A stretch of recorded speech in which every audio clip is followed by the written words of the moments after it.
Jake Morrison wiped the blood from his face and looked up at the burning sky above Denver.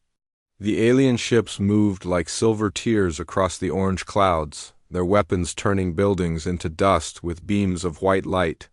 He had been a Marine. For 8 years, fought in 3 different countries, but nothing had prepared him for this day when creatures from space came to take his world. The radio in his damaged helmet crackled with broken voices from other units around the city. Most were calling for help that would never come.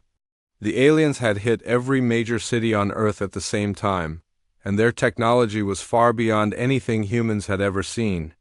Their ships could appear and disappear like ghosts, and their weapons could cut through the strongest armor like it was paper. Jake pressed himself against the rubble of what used to be a coffee shop and watched one of the alien craft land in the street ahead. It was beautiful in a terrible way, made of some kind of crystal that seemed to flow like water while staying solid. The door opened without a sound, and 3 creatures stepped out. They were tall and thin, with skin that looked like polished metal and eyes that had too many sides like broken glass. They moved with purpose, scanning the area with devices that hummed with energy. Jake knew he should run, but something made him stay and watch. These beings had traveled across space to destroy his home, and he wanted to understand why. The aliens spoke to each other in a language that sounded like wind chimes mixed with static. One of them pointed at a group of human survivors hiding behind a crashed car. Jake saw children among them, maybe 6 or 7 years old, crying silently while their parents tried to keep them quiet. The lead alien raised its weapon, a rod that glowed with the same white light that had been destroying the city. Jake made his choice without thinking. He pulled the pin from his last grenade and threw it at the alien ship while charging forward with his rifle. The explosion knocked him backward into the rubble, but it also damaged the ship enough to make alarm sound. The aliens turned their attention to him, their multifaceted eyes reflecting his image dozens of times. Jake fired his rifle until the clip was empty, knowing the bullets would do nothing against their armor but needing to try anyway. One of the aliens fell, not from his bullets, but because a piece of debris from the grenade had hit its head. The other 2 rushed toward Jake with movements faster than human eyes could follow. He grabbed a broken piece of concrete and swung it like a club. Connecting with one alien's arm and hearing something crack, the remaining alien stopped and stared at Jake with what might have been surprise. It spoke into a device on its wrist, and Jake heard his own voice being repeated back in that strange wind chime language. The alien was recording him, learning from him. More alien ships appeared overhead, but instead of firing immediately, they seemed to be watching. Jake stood among the rubble with empty hands, bleeding from a dozen cuts, breathing hard but still ready to fight. The alien in front of him tilted its head and spoke in broken English. "You are different from the others," it said in a voice like metal scraping glass. "You fight when fighting is hopeless. You protect those who are not your offspring. This is not logical." Jake spat blood and wiped his mouth. "Logic has nothing to do with it," he said. "Some things are worth dying for." The alien's eyes seemed to brighten. It spoke into its device again, longer this time, and Jake heard his words being translated and transmitted. Somewhere above them, other aliens were learning about humans from this conversation. "I am Crix of the Zephyrian Empire," the alien said. "We have conquered 47 worlds.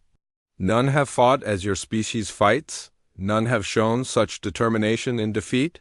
"Then you picked the wrong planet to attack," Jake replied. Crix looked at the destroyed ship, then at his fallen companion, then back at Jake. "Perhaps we did," he said quietly.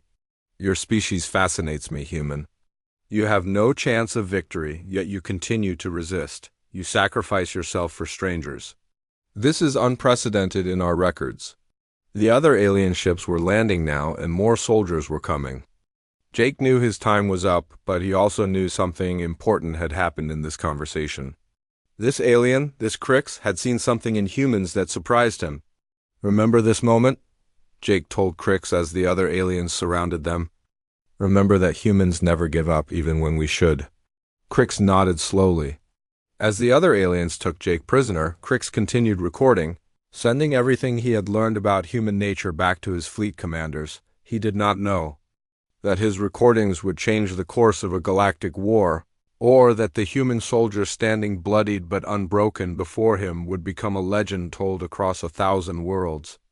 But Crix understood that he had witnessed something remarkable, something that would haunt his dreams and challenge everything the Zephyrian Empire believed about conquest and surrender.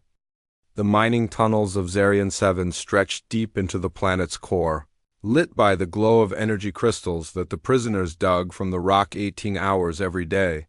Jake Morrison had been working these tunnels for 2 years now, his hands, scarred and calloused from handling the sharp crystal formations that powered Zephyrian ships across the galaxy. The overseers were different species of aliens, all working for the Zephyrian Empire. Some looked like giant insects, others like walking trees, and a few resembled metallic snakes with too many arms. They all had one thing in common, though. They carried shock weapons that could drop a human to the ground in seconds and leave them twitching in pain for hours. Jake had learned their routines, their weaknesses, and most importantly, their languages. While other human prisoners focused only on survival, Jake spent his rest periods talking to alien prisoners from other conquered worlds. There were Vexans with their blue skin and large black eyes who understood technology better than any human engineer. There were Altharians who looked almost human except for their silver hair and pointed ears, and who seemed to know everything about galactic politics and trade routes. The most surprising friendship Jake made was with a Corvani warrior named Zelix. The Corvanis were massive beings with gray skin like stone and 4 arms that could crush metal bars, but Zelix had been captured defending his homeworld's children from Zephyrian raiders. He and Jake discovered they shared the same code of honor about protecting the innocent, even though they came from different worlds. Jake organized the human prisoners into small groups that could communicate through tapped messages on the tunnel walls. He taught them basic phrases in Vexan and Altharian so they could trade with the other prisoners. Soon, a black market was running through the mining complex, with humans trading their food rations for tools and information from the aliens. The breakthrough came when a Vexan engineer named Nith showed Jake how to modify the mining equipment. The energy crystals could be removed from their housings and used as power sources for other devices. The cutting tools could be rewired to work as weapons. Most importantly, the communication arrays that the overseers used to coordinate work shifts could be hacked and used to send messages throughout the complex. Jake knew an opportunity when he saw one. He began planning something that had never been attempted in the history of the Zephyrian Empire, a multi-species prison uprising that would free everyone, not just the humans. The plan started small. Jake and his human teams would create a distraction. During the shift change, when most of the overseers were in the main control room, Zelix and the other Corvanis would use their strength to break through the security doors that separated different sections of the prison. The Vexans would shut down the power systems and communication networks, while the Altharians would guide everyone through the complex tunnel systems. They had been mapping for months, but Jake wanted more than just an escape. He wanted to send a message to the entire Zephyrian Empire that their prisoners were not broken, that conquered species could work together, and that the humans who had been captured were far from defeated. The night of the uprising, Jake felt the same mix of fear and determination he had experienced in Denver when the aliens first arrived. He gathered his closest allies in a deep tunnel where the overseers rarely went and spoke quietly about what they were attempting. "We are not doing this just for ourselves," he told them in a mixture of English, Vexan, and Altharian that had become their common language. "We are doing this for every being who has been enslaved by the Empire. We are doing this to prove that free people will always find a way to fight back." Zelix placed one of his massive hands on Jake's shoulder. "On Corvan we have a saying," he said in his deep, rumbling voice. "The strongest metal is forged in the hottest fires. Today, we become that metal." The uprising began at dawn shift change with a series of small explosions in the main power station. As the overseers rushed to contain what they thought was an accident, Jake's team struck throughout the complex. Human prisoners who had been trained in military tactics led coordinated attacks on guard posts. Vexan technicians shut down security systems and opened all the cell doors at once. Corvani warriors smashed through barriers that were supposed to be unbreakable. The fighting lasted 3 days. The overseers called for reinforcements, but Jake had anticipated this. Using the communication system Nith had modified, he sent false reports that made it seem like the uprising was much smaller than it really was. When Zephyrian ships finally arrived, they found not a simple prison riot, but a well-organized military operation that had already secured most of the facility. Jake stood in the main control room, now converted into a command center, surrounded by beings from 6 different worlds who looked to him for leadership. Through the windows he could see Zephyrian ships approaching, but he also saw something else: 3 stolen transport vessels that his teams had managed to repair and fuel. "Time to go," Jake announced, but then he made a decision that surprised everyone. Instead of immediately evacuating, he ordered his teams to plant charges throughout the mining operation. If they were leaving Zarian 7, they would make sure it could never again be used to supply the Zephyrian war machine. As the transports lifted off with hundreds of freed prisoners aboard, Jake watched the mining complex explode in a series of brilliant flashes. The Zephyrian ships pursued them, but the modified engines Neth had installed gave them just enough speed to reach the hyperspace jump point. Before making the jump, Jake opened a communication channel on all frequencies throughout the sector. His message was simple but clear: "This is Jake Morrison, and this is just the beginning. To all free beings of the galaxy, know that resistance is possible. To the Zephyrian Empire, know that your prisoners are not defeated. We will fight, we will survive, and we will return." As their ships disappeared into hyperspace, carrying former slaves toward freedom, Jake realized that something had changed during those 3 days of fighting. He was no longer just a human soldier trying to survive. He had become the leader of something much larger, a movement that could unite different species against tyranny and prove that cooperation was stronger than conquest. Captain Lisa Rodriguez had heard the stories about Jake Morrison long before his damaged ship limped into the hidden asteroid base that served as headquarters for the Freedom Network. According to the rumors that spread through resistance cells across 3 sectors, he was the human who had united 6 different species in the Zarian 7 uprising, the soldier who treated alien allies as equals instead of tools, and the leader who won battles through clever planning rather than superior firepower. Lisa had commanded her own resistance ship for 3 years, hitting Zephyrian supply convoys and rescuing prisoners when possible. She had worked with alien allies before, but always with the understanding that humans were in charge because it was Earth that had been conquered first.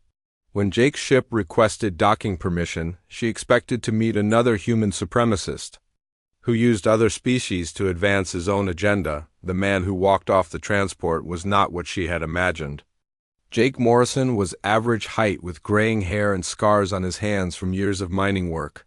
He greeted the Vexen engineers in their own language, performed a proper Altharian greeting gesture to the intelligence officers, and spoke respectfully to Zelix in what Lisa recognized as formal Corvani warrior dialect. "Captain Rodriguez," Jake said when they finally met in the command center, "I have heard about your work in the Outer Rim. Your rescue of the Alther colony ship was brilliant." Lisa studied him carefully. "Your reputation precedes you too, Morrison. The question is whether you are here to take over my operation or to actually work together." Jake smiled and gestured to the mixed group of humans and aliens who had followed him off his ship. "I'm not here to take over anything. I am here because we have all been fighting the same war in different places, and the time has come to coordinate our efforts." What followed was the most unusual strategy meeting Lisa had ever attended. Jake had brought detailed intelligence on Zephyrian fleet movements, supply lines, and defensive positions that spanned half the galaxy. More importantly, he had brought representatives from resistance cells that Lisa had never known existed. Vexen engineers who had been sabotaging Zephyrian technology from within their own work crews, Altharian scholars who had been feeding false information to the Empire's intelligence networks, and even a few Zephyrian defectors who had begun questioning their Empire's methods after seeing how humans treated prisoners of war. The Empire's greatest strength is also its greatest weakness. Jake explained as he showed tactical displays on the main screen. They control so many worlds and so many species that their communication lines are stretched thin. If we can coordinate simultaneous strikes across multiple sectors, they will not be able to respond effectively to all of them. Lisa found herself impressed, despite her reservations. Jake's plan was not just about military victory, it was about building something that could last after the war was over. He wanted to create a network of cooperation between species that would be stronger than any empire based on conquest and fear. The first test of this philosophy came when they intercepted distress signals from a Zephyrian medical ship that had been attacked by pirates in neutral space. Lisa's first instinct was to ignore it, but Jake argued for a rescue mission. If we want other species to trust us, he said, we have to show that we are different from the Empire. We have to prove that we protect innocent beings regardless of which side they are on. The rescue operation at Titan's Gate became the network's first major coordinated action. Lisa's ship and two others approached the damaged Zephyrian vessel while Jake's mixed species teams provided cover from hidden positions in the asteroid field. When the pirates attacked, expecting easy targets, they found themselves facing tactical coordination they had never seen before. The battle lasted only 6 hours, but it established patterns that would define the resistance for years to come. Human adaptability allowed them to improvise solutions when original plans failed. Vexen technology gave them advantages in electronic warfare and ship modifications. Altharian intelligence networks provided perfect timing for strike coordination. Kovani warriors brought honor codes that inspired incredible loyalty and courage, but it was Jake's decision to rescue the Zephyrian crew and provide them with medical treatment that truly shocked the galaxy. When the Empire's own soldiers reported being treated according to human standards for prisoner care, even their commanders began to question the official narrative about human barbarism. Lisa watched Jake personally tend to wounded Zephyrian officers while their own medics worked to save injured humans and aliens from the Resistance. You realize they will consider this weakness, she said. Let them, Jake replied without looking up from bandaging a Zephyrian engineer's arm. Their idea of strength is built on making others fear them. Our strength comes from making others want to fight beside us. The intelligence they gathered from grateful Zephyrian prisoners led to 3 more successful operations within a month.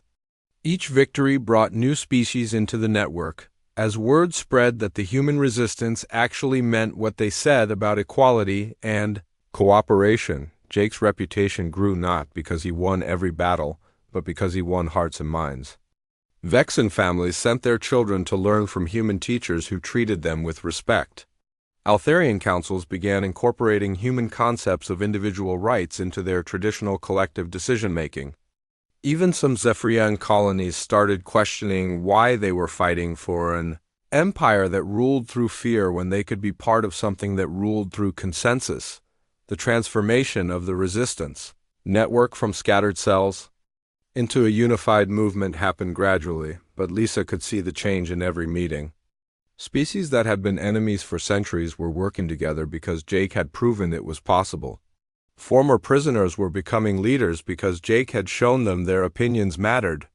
Most importantly, everyone was fighting not just against Zephyrian oppression, but for a vision of what the galaxy could become. Standing on the observation deck of her ship, Lisa watched Jake teaching human children and alien youngsters the same lessons about cooperation and respect.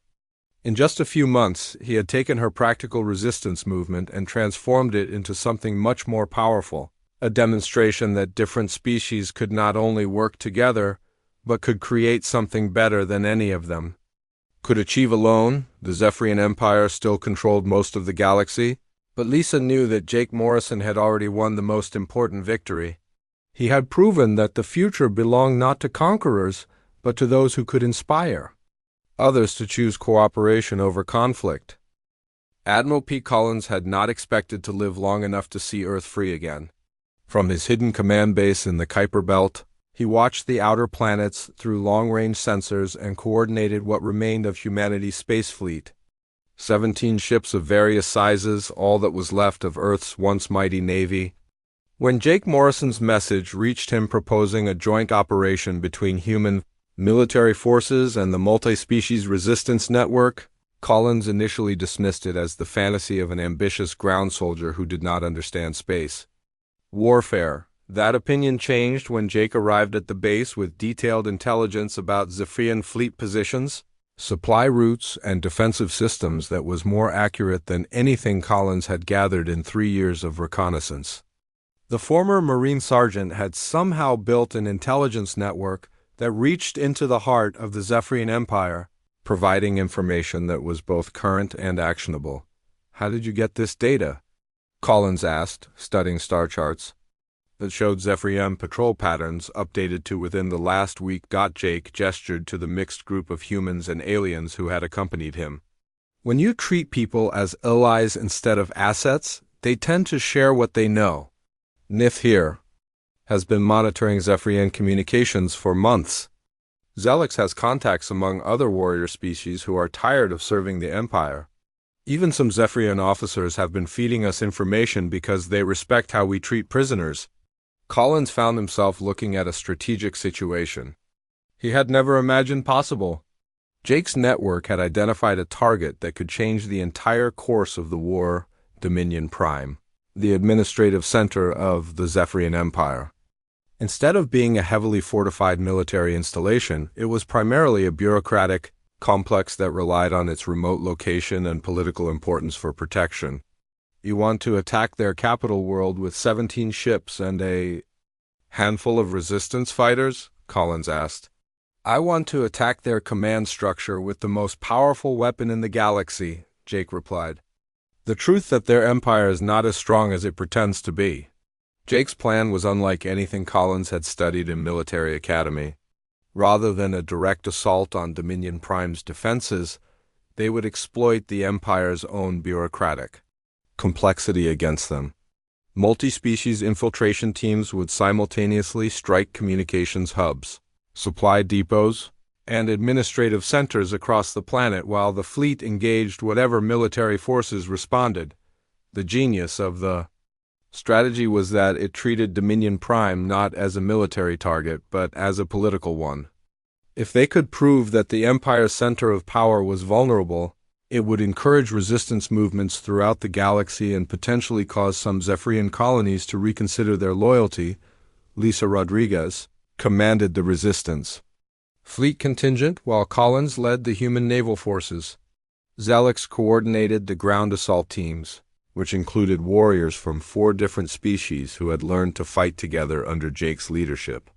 The diversity of the force was actually an advantage. Zephyrian defenders had tactical responses for human strategies, but they had never faced coordinated attacks from multiple species working in perfect harmony.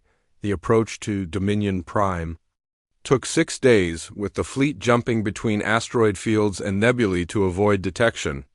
During the journey, Collins watched Jake work with the mixed crews and realized why the resistance had grown so quickly under his leadership. The human treated every being with respect regardless of their species or background, listened to tactical suggestions from anyone who offered them, and made decisions based on merit rather than politics. When they finally emerged from hyperspace near Dominion Prime, the planet looked nothing like the fortress world Collins had expected. It was beautiful, with crystal cities that gleamed in the light of twin suns and orbital platforms that seemed designed more for commerce than war. The Zephyrian Empire had grown so confident in its power that it had never imagined its capital might be vulnerable to attack. The battle for Dominion Prime began with precision strikes on communication arrays and defensive satellites.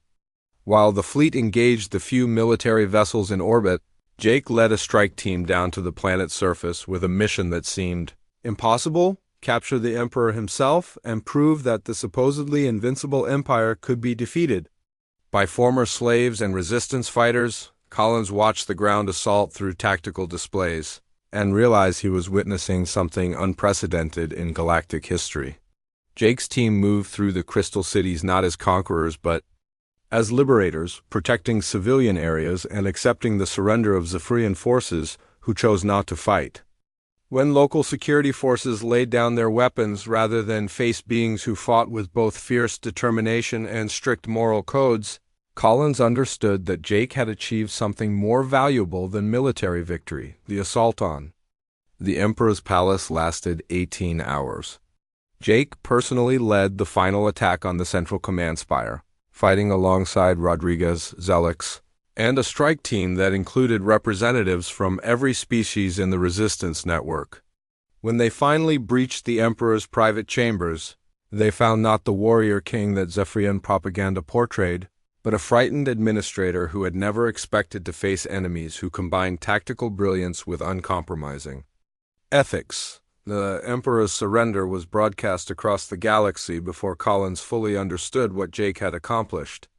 By treating the captured Zephyrian leader according to human standards for prisoner rights, by establishing proper medical facilities for wounded Empire soldiers, and by protecting the civilian population of Dominion Prime from reprisals, Jake had demonstrated that the Resistance offered something the Empire never could: a future based on cooperation rather than conquest.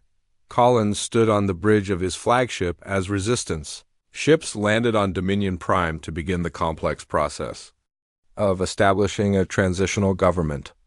Around him, human officers worked alongside Vexen technicians and Altharian analysts to coordinate the most difficult part of any revolution: building something better than what came before. "Admiral," Jake said as he returned from the planet's surface, still wearing battle armor but carrying medical supplies rather than weapons, "we have requests from 17 different Zephyrian colonies asking about joining the Resistance network. It seems that word travels fast when people see there is an alternative to rule by fear." Collins nodded slowly, finally understanding why Jake Morrison had become a legend throughout the galaxy. The former Marine had proven that victory was not about destroying your enemies, but about giving them reasons to become your allies. The battle for Dominion Prime was over, but the more important work of building a just and lasting peace was just beginning. As Collins looked out at the crystal cities below, now flying flags of truce rather than Empire banners, he realized that Jake had not just won a war, he had changed the fundamental nature of galactic politics by proving that strength came not from the ability to conquer, but from the wisdom to unite diverse peoples in common cause. The victory at Dominion Prime created a power vacuum that threatened to tear the galaxy apart. Without the Zephyrian Empire's iron control, old territorial disputes resurfaced, trade routes became contested zones, and various species began claiming sovereignty over worlds that had been under imperial rule for generations. Jake Morrison found himself in an impossible position. The human who had sparked a galactic revolution now had to prevent it from destroying everything they had fought to protect. The crisis began 3 weeks after the Emperor's surrender, when Corvani warriors demanded the right to reclaim their traditional hunting grounds on 17 different worlds. The Vexens wanted to establish technology-sharing agreements that favored their advanced engineering capabilities. The Altharians pushed for a council-based government that reflected their collective decision-making traditions. Even among the humans, some voices called for Earth to claim a dominant position as the species that had led the resistance to victory. Lisa Rodriguez, now promoted to general in the hastily formed Terran Liberation Fleet, met with Jake in the ruins of the Imperial Palace to discuss the deteriorating situation. Around them, beings from dozens of different worlds argued in the hallways where Zephyrian bureaucrats had once administered an empire built on fear and subjugation. "This is not what we fought for," Lisa said, watching a heated dispute between Vexen engineers and Altharian scholars over mining rights. "We are starting to look like conquerors ourselves, just dividing up the spoils differently." Jake nodded grimly.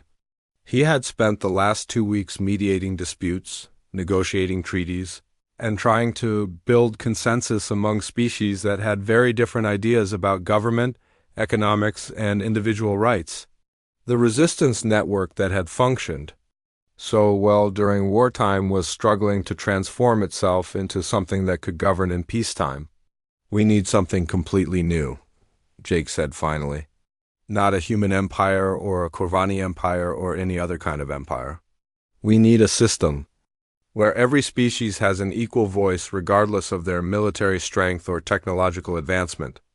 The idea that Jake proposed was unprecedented in galactic history, a democratic federation where all member species would have equal representation in a governing assembly, where disputes would be resolved through negotiation rather than force, and where the fundamental rights of individuals would be protected regardless of their planet of origin or biological nature. The negotiations for what became known as the Galactic Accord took place on neutral ground, a space station constructed from the salvaged remains of Zephyrian warships, symbolizing the transformation of weapons of war into tools of peace. Jake served as chief mediator, his reputation for fairness and his unique ability to understand multiple alien cultures making him acceptable to all parties in the talks. The most difficult moment came when the remnant Zephyrian government, now led by former prisoners who had experienced human concepts of dignity and justice, requested to participate in the accord as equals rather than as a conquered people seeking mercy. Many resistance leaders argued that the Zephyrians had forfeited any right to self-governance through their history of conquest and oppression. Jake stood before the assembly and made a speech that would be remembered throughout galactic history. If we exclude any species from this accord based on their past actions, he said, then we become exactly what we fought against, rulers who determine the worth of others based on power rather than principle. The Zephyrians who seek to join us are not the same beings who built the empire. They are individuals who have chosen cooperation over conquest, just as we have. The breakthrough came when former Emperor Crix, now simply called Crix after renouncing his imperial titles, addressed the assembly personally. The being who had once ruled half the galaxy spoke humbly about learning human concepts of redemption and second chances during his imprisonment. His offer to share Zephyrian technological knowledge freely with all Accord members, and his proposal to establish truth and reconciliation commissions to address past wrongs, convinced even the most skeptical delegates that genuine change was possible. Jake's radical proposition that former enemies could become trusted allies proved that human ideals about forgiveness and transformation could work on a galactic scale. Species that had been at war for centuries found common ground in shared values of individual liberty, collective security, and mutual prosperity. The signing ceremony for the Galactic Accord took place in the main assembly hall of the space station, with representatives from 43 different worlds participating. Jake was offered the position of Supreme Commander of the new Galactic Defense Forces, with authority to coordinate military responses to any threats against member worlds. To everyone's surprise, Jake declined the appointment. Some battles are won with weapons, he said, but the most important victories are won with understanding. The Accord needs leaders who can build bridges between different ways of thinking, not commanders who prepare for the next war. Instead, Jake accepted the newly created position of Special Ambassador for Interspecies Relations, with responsibility for helping new species integrate into the Accord and for resolving disputes through diplomatic rather than military means. His first assignment was to establish protocols for peaceful first contact with species that had not yet been discovered by galactic civilization. As the various delegations prepared to return to their homeworlds to begin implementing the Accord's principles, Jake stood on the observation deck of the space station and watched ships from dozens of different species working together to load supplies and exchange cultural artifacts. Vexen children were learning human games while human engineers studied Altharian philosophy. Corvani warriors shared battle stories with former Zephyrian soldiers, finding common ground in their shared codes of honor. Lisa joined him at the viewport, now wearing the insignia of the Accord's new unified defense force. "You realize what you have accomplished here?" she asked. "You have not just ended a war, you have created a new form of civilization." Jake smiled as he watched a group of young beings from 5 different species playing together in the station's central plaza. "I did not create this," he said. "We all did, by choosing to believe that cooperation is stronger than conquest, that understanding is more powerful than force, and that every being deserves the chance to determine their own destiny." The Galactic Accord would face many challenges in the years to come, but Jake Morrison had given it the most important foundation any government could have: the proven knowledge that different species could not only work together, but could create something greater than any of them could achieve alone. 25 years had passed since the uprising at Zarian 7, and Ambassador Jake Morrison stood before the completed Memorial of Liberation on the capital world of the Galactic Accord.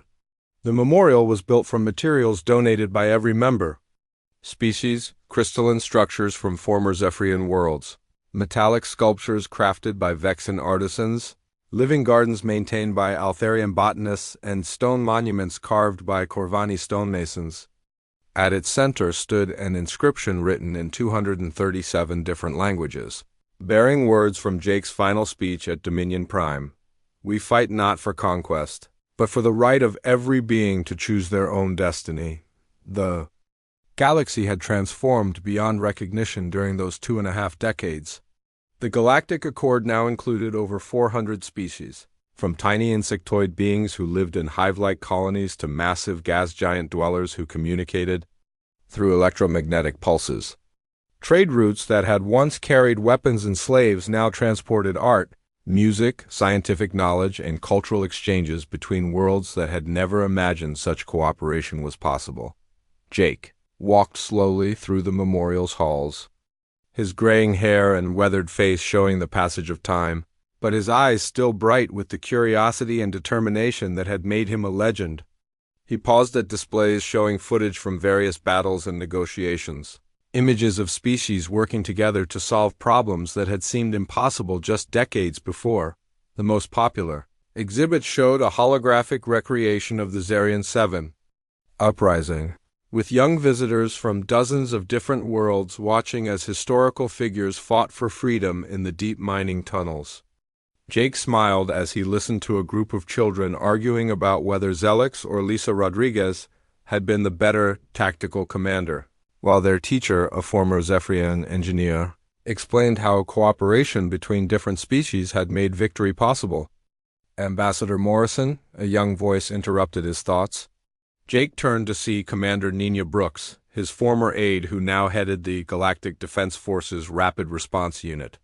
She was accompanied by a delegation of beings from the Galactic Rim, their expressions a mixture of hope and desperation that Jake recognized from his own early days in the Resistance.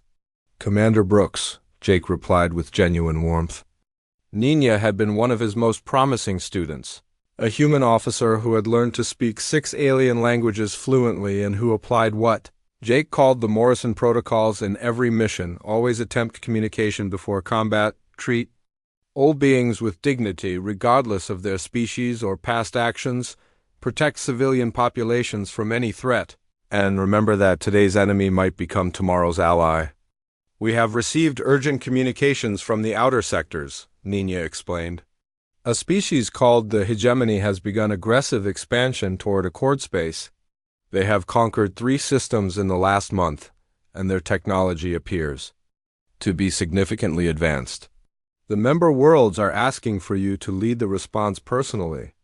Jake studied the tactical displays that Nina's team had prepared, noting the Hegemony's movement patterns and the reports from refugees who had escaped their conquest. The situation was troubling but not unfamiliar: another expanding empire that believed strength came from domination rather than cooperation.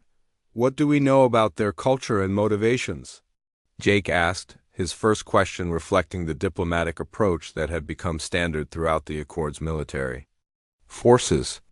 "Very little," admitted Rix, a Vexen intelligence analyst who had joined Nina's team. "They appear to be a collective consciousness that views individual thought as a weakness. Their expansion seems driven by a desire to absorb other species into their unified mindset." Jake nodded thoughtfully. In his 25 years as Special Ambassador, he had encountered similar challenges, species that were so different from Accord members that initial communication seemed impossible. But he had also learned that every form of consciousness had its own logic, its own fears and desires that could be understood and addressed through patient effort. "Commander Brooks, I want you to prepare your team for a diplomatic mission to Hegemony space," Jake said, "but I will not be leading it personally." The surprise on Nina's face was obvious, as was the concern from the Rimworld delegates who had specifically requested Jake's involvement. Throughout the galaxy, the name Jake Morrison was still synonymous with impossible victories and successful negotiations with hostile species. "Sir," Nina said carefully, "the outer world specifically asked for your leadership.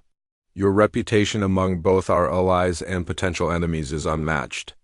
The hegemony might be more willing to negotiate if they know they are dealing with the legendary human who united the galaxy." Jake smiled and gestured toward the memorial around them, where visitors from hundreds of different worlds studied the history of cooperation and mutual respect that had replaced an empire built on fear. "Commander, look around you. The legend was never about one human or one species or one set of victories. The legend is about what we can accomplish when we choose understanding over ignorance, cooperation over conquest, and hope over fear." Turned to address the Rimworld delegates directly. "I am 67 years old, and my fighting days are behind me. But more importantly, the Accord has grown beyond needing any single individual to solve its problems.